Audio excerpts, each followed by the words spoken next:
السلام علیکم ورحمۃ اللہ وبرکاتہ۔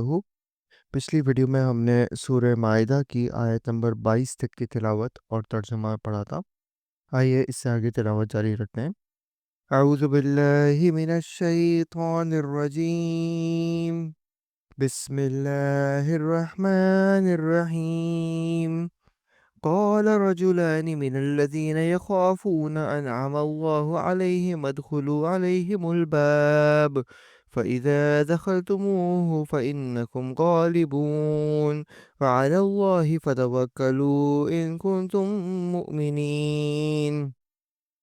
دو شخصوں نے جو خدا ترس لوگوں میں سے تھے، جن پر اللہ تعالیٰ کا فضل تھا، کہا کہ تم ان کے پاس دروازے میں تو پہنچ جاؤ، دروازے میں قدم رکھتے ہی یقیناً تم غالب آ جاؤ گے، اور اگر تم مومن ہو تو تمہیں اللہ تعالیٰ ہی پر بھروسہ رکھنا چاہیے۔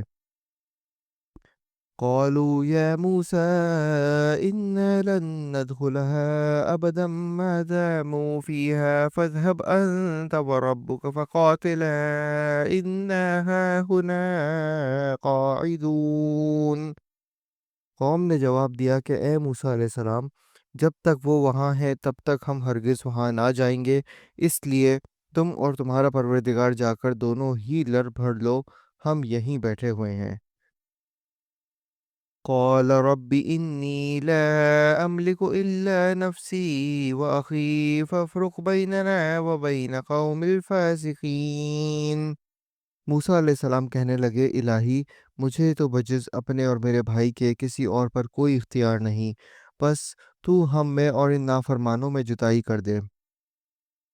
قال فإنها محرمة عليهم 40 سنة يتيهون في الأرض فلا تأس على القوم الفاسقين۔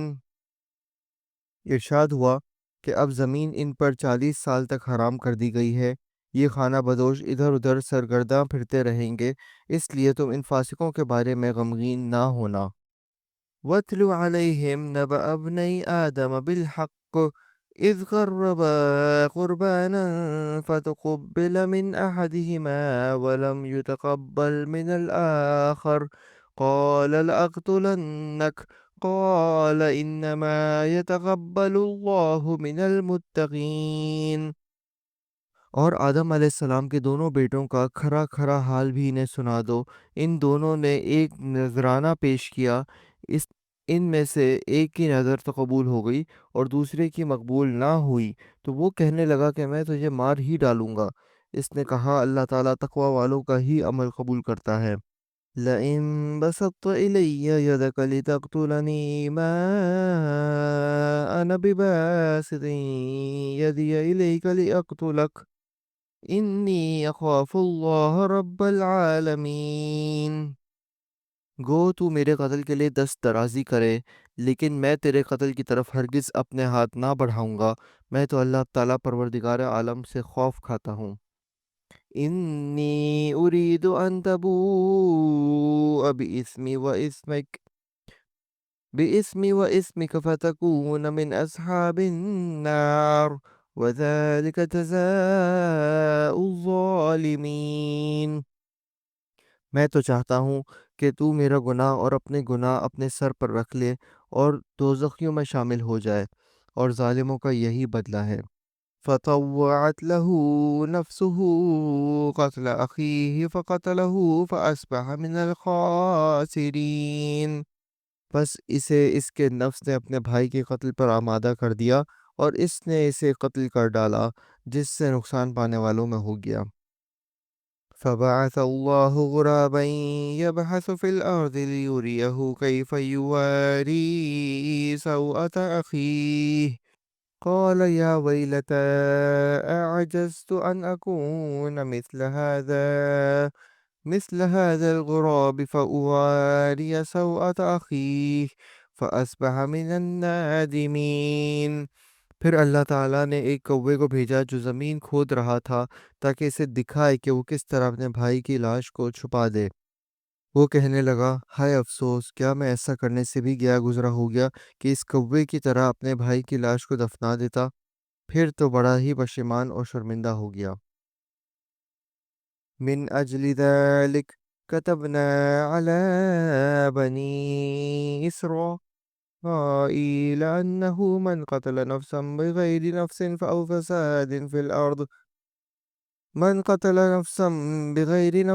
فساد في الأرض فكأنما قتل الناس جميعا ومن أحياها فكأنما أحيا الناس جميعا ولقد جاءتهم رسلنا بالبينات ثم إن كثيرا منهم بعد ذلك في الأرض لمسرفون۔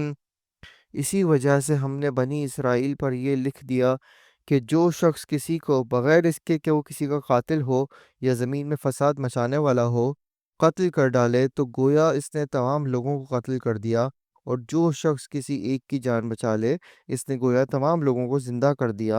اور ان کے پاس ہمارے بہت سے رسول ظاہر دلیلیں لے کر آئے، لیکن پھر اس کے بعد بھی ان میں سے اکثر لوگ زمین میں ظلم و زیادتی اور زبردستی کرنے والے ہی رہے۔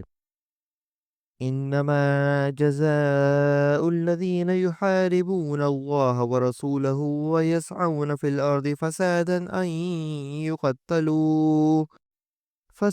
أن يقتلوا أو يصلبوا أو تقطع أيديهم وأرجلهم من خلاف أو ينفوا من الأرض ذلك لهم خزي في الدنيا ولهم في الآخرة عذاب عظيم۔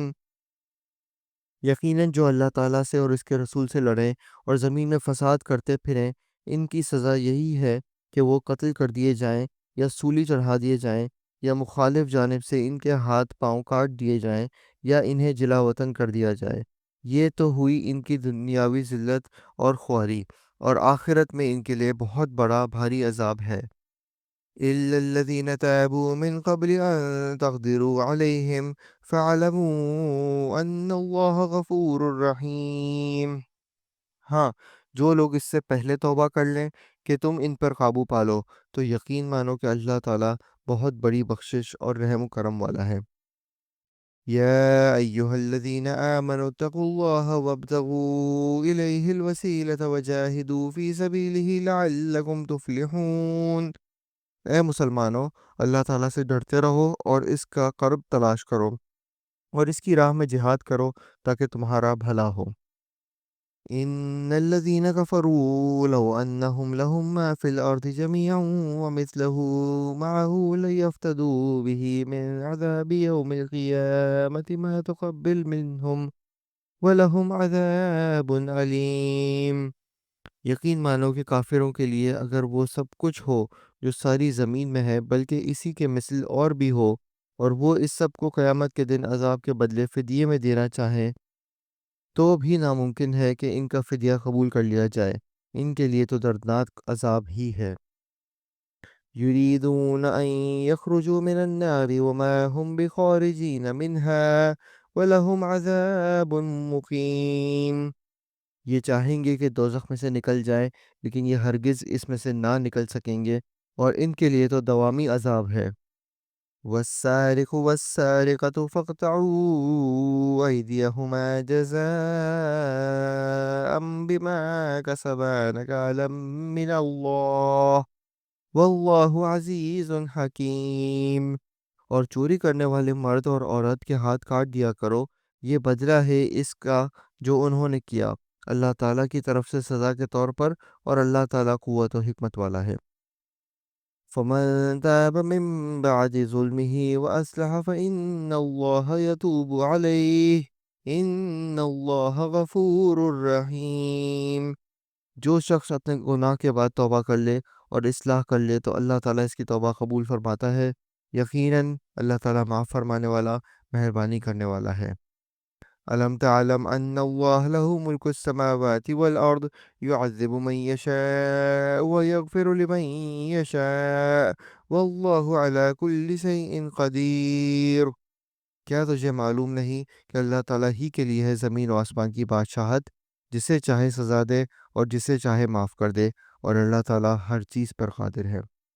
صدق اللہ العظیم۔ ہم نے آج سورہ مائدہ کی آیت نمبر 40 تک کی تلاوت اور ترجمہ پڑھا۔ امید ہے آپ کو پسند آیا ہوگا۔ انشاءاللہ اگلی ویڈیو میں یہیں سے جاری رکھیں گے۔ تب تک کے لیے اجازت دیجیے۔ اللہ حافظ۔ السلام علیکم ورحمۃ اللہ وبرکاتہ۔